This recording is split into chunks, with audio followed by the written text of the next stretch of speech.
सर्वसामान्यांच्या हक्काचा आवाज जागर जनस्थान।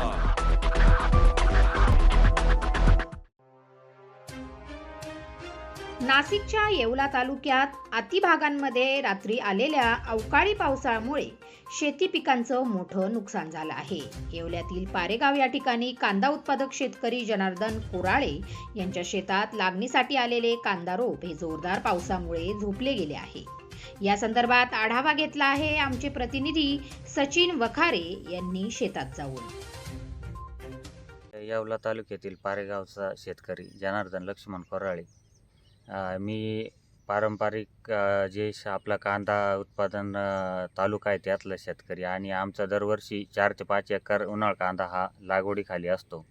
आताही विकत बियाणे घेऊन 4 ते 5 हजार रुपये किलोचं बियाणे घेऊन टाकलं आणि ते आता लावायला आला असताना रात्री इतका मुसळधार पाऊस झाला, सर्व रोप आडवं पडून गेलं आणि ते आता लावणीयोग्य राहिलेलं नाही आहे।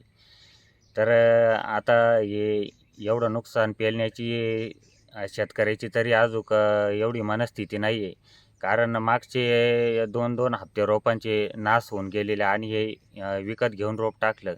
तर याचा सरकारी पातळीवर याचा विचारून याचा पंचनामा झाला पाहिजे आणि जे थोडंफार रोप शिल्लक आहे त्याला तरी सरकारने शेतकऱ्याच्या मनाजोगा भाव द्यावा, अशीच माझी तुमच्याकडून सरकारकडे अपेक्षा आहे।